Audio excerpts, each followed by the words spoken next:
We're here with Kebonye Dintwe, and he is here to demonstrate how we're taking the sample for the bacterial analysis. So we are using the same soil sample from the core that we pulled from beneath the Acacia luteritzi, and I believe that this is our third replica. Yep.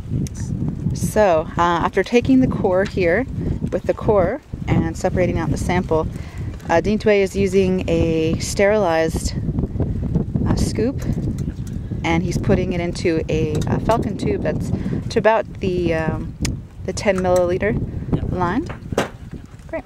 He's using a sterilized spoon because we want the sample to not be contaminated, since we're using the same tools from each tree species and each replica.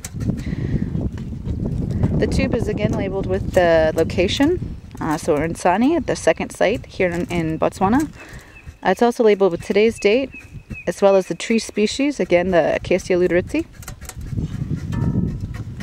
And once he's got that full, there you go, he's going to be adding some formaldehyde.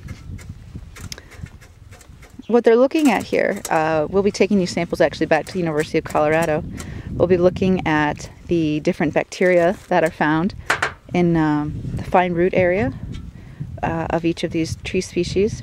The core itself is about 70 centimeters long, so we've actually mixed that up before taking the bacteria sample so that we can get an idea across the whole homogenized bit of soil, the bacteria that's present.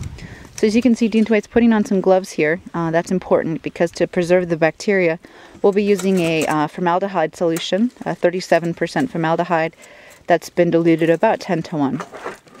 So here he takes a dropper, and we'll be using that in order to pick up probably the equivalent of about 5 mils of the formaldehyde solution. Notice here we've labeled it, do not drink. Poisons. Yeah, so far so good. No one's drank that. Alright, so he's going to be picking up the formaldehyde and placing it into the tube along with the soil sample. As we said, this will be taken back to the lab, and in the lab the final analysis of the bacteria will be done.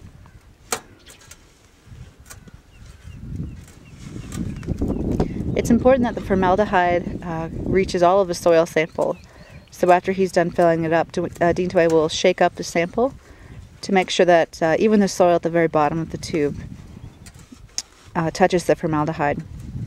This will fix the bacteria, since some of them, if you just took the sample back dry, could continue to work at the soil and may alter the results of the bacteria inside. So he's tightening the lid, putting the lid back on the formaldehyde, so in case we bump into it, nothing happens. And then he's shaking it up to make sure that the mixture saturates. After he's done, he's going to be putting it in a cool, dry place. I don't know about cool, but it'll certainly be dry in the Ziploc containers. Yep.